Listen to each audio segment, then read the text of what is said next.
낚싯대가 부러지는 이유에 대해서 얘기를 한번 해보려고 합니다.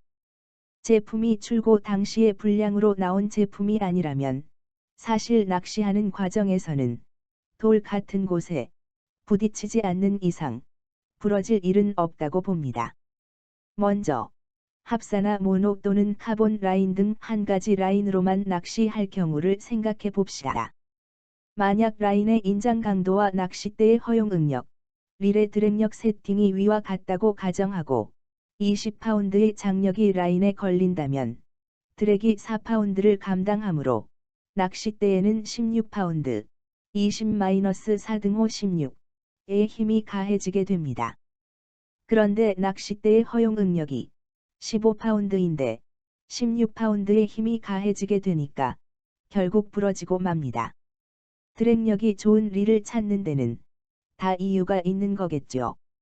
라인을 세팅할 때 낚싯대와 릴의 이런 스펙들을 고려하여 라인을 골라야 낚싯대를 보호할 수 있습니다. 다음은 합사 원줄에 모노나 카본 슈크리더를 사용할 때를 생각해 보겠습니다. 정상적인 라인 세팅의 경우입니다. 라인에 과도한 텐션이 걸렸을 경우 채비부터 릴까지의 라인 중 인장 강도가 16파운드로 가장 약한 슈크리더에서 끊어질 텐데 슈크리더 중에서도 매듭을 한 부분이 아무래도 당기면서 힘을 받아 1번의 매듭 부분이 가장 먼저 끊어져야 합니다. 그런데 라인이 제조 과정에서 미세하게 굵기의 차이가 생기고 또는 낚시하는 과정에서 늘어나서 매듭 부분이 안 끊어질 경우는 2번의 슈크리더 중에 어느 한 부분이 끊어지게 됩니다. 2번의 슈크리더 부분도 안 끊어질 경우는 3번의 슈크리더 매듭 부분이 끊어지게 됩니다. 3번의 슈크리더 매듭마저 안 끊어질 경우 4번의 합사 원줄이 끊어지게 되는데 합사가 쓸리거나 햇빛에 삭지 않는 이상 대부분의 경우 3번의 슈크리더 매듭 부분에서 끊어지게 됩니다. 이와 같이 원줄이 슈크리더보다 인장 강도가 클 경우는 슈크리더가 먼저 끊어지기 때문에 원줄의 손실을 줄일 수 있고 또한 라인이 끊어지는 길이가 짧기 때문에 환경오염도 줄일 수 있습니다. 낚싯대가 부러질 일도 당연히 없겠죠. 다음은 원줄이 슈크리더보다 인장 강도가 작을 때를 살펴보겠습니다.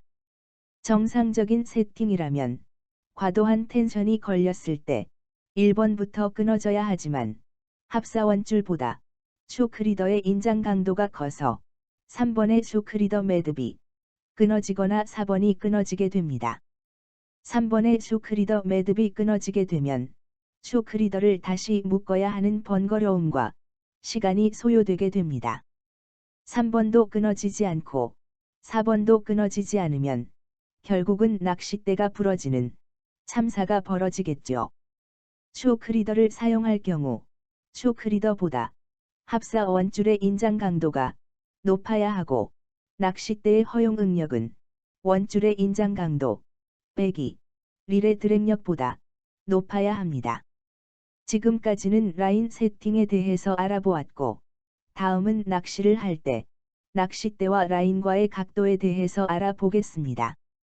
정상적인 상태라면 고기가 갑자기 힘을 쓸 때 왼쪽 아래의 그림과 같이 원 기둥의 라인을 걸어 놓은 것처럼 되어 릴의 드랙이 제대로 작동하지만 만약 직각 상태에서 갑자기 대물이 차고 나갈 경우 드랙력으로 감당이 안 되는 상황이 되면 낚싯대가 직각보다도 작아지게 되어 라인 가이드와 라인과의 마찰력이 극대화되어 마치 릴이 없는 우측 아래 그림과 같은 상태가 됩니다. 결국 낚싯대는 부러지겠죠. 웬만하면 낚싯대와 라인이 이루는 각도를 직각보다 크게 유지하는 것이 낚싯대를 보호하는데 좋을 것입니다.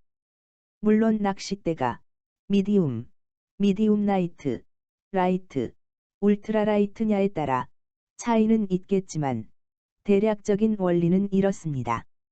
이해가 되셨는지 모르겠습니다.